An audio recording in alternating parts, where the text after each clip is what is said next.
Third ইয়ারের roll number 48 48 হচ্ছে not eligible. Not eligible. তার রেজাল্ট হচ্ছে ক্লাসে সে পার্সেন্টেজের ব্যাপারে একটু বলে রাখি আমাদের কি না মানে যে হচ্ছে পরীক্ষা যারা এলিজিবল হয়, দেখেন আপনারা হয়তো আমাদেরকে কি চোখে দেখেন জানি না, আমরা আমাদের অবস্থান বলি। একটা বললাম নাম্বারে আমরা কিরকম বাড়িয়ে দিয়েছি, মানে কমায় তাদেরকে উপরে উঠাইছি। পার্সেন্টেজ বলা আছে 75% থাকতে হবে প্রেজেন্ট, নাহলে সে পরীক্ষা দেওয়ার জন্য যোগ্য না।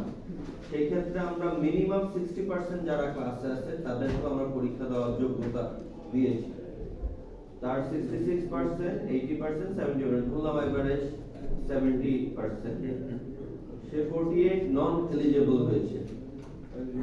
সে পেরিওডন্টোলজিতে ফেল, সার্জারিতে ফেল এবং মেডিসিনে শুধু পাস করেছে। সবচেয়ে লিবারাল যে স্যারেরা নাম্বার মনে হয় খাতা লিখলেই দিয়ে দেয় এরকম অবস্থা, তাদের ওখানে পাস করেছে। আমি তাদের নাম্বারটা আপনাকে বলছি।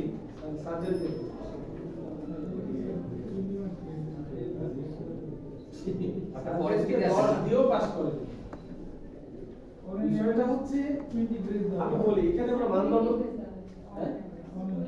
20 দেওয়া হয়েছে, 20 দেওয়ার পরে পাস করতে পারবে। Do you think he or she will pass in the university? In 4 examiner, here 2 examiner. আমরা 2 examiner 4টা খাতা দেখতেছি, মানে 4 জন। আপনারা মেজর সেকেন্ড প্রফ দিয়েছে, হ্যাঁ পাস করেছে, আপনি জানেন?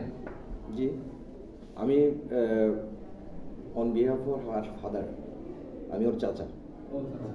ওর ফাদার বাইরে থাকে। আচ্ছা ঠিক আছে, তাহলে শুনেন, ও হচ্ছে আচ্ছা আমি এটা একটু বলি, বলে দাও। স্যার বলতেছি আপনার মেয়ে ঠিক আছে, আপনার মেয়ে যে সেকেন্ড প্রফ এবার পাস করেছে, আপনারা কি এটা জানেন? আমার ধারণা আপনারা জানেন, আমি যতটুকু জানি আপনারা জানেন। আমার জানা ছিল না। ঠিক আছে, বাবাও জানে। ও কিন্তু এইবার পরীক্ষা দিয়েছে, আচ্ছা, এইবার সেকেন্ড প্রফ পরীক্ষা দিয়েছে, এক সপ্তাহ আগে যেটা রেজাল্ট আসছে, মাত্র আপনারা কিন্তু এটা জানেন। এখন কি 1 মাস পরে আরেকটা 1 বছরের সিলেবাস পরীক্ষা দেওয়া সম্ভব? যদি সে 3 মাস ক্লাস করছে।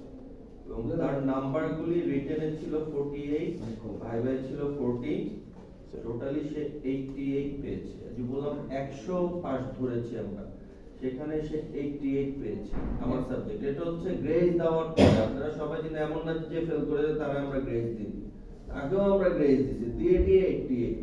তো তাকে 120 পেতে হবে, আরো 30 নাম্বার আমার সাবজেক্টে। তোমার সাবজেক্টে অবস্থা বলতো, তোমারটাও ফেল করেছে 48 নাম্বার।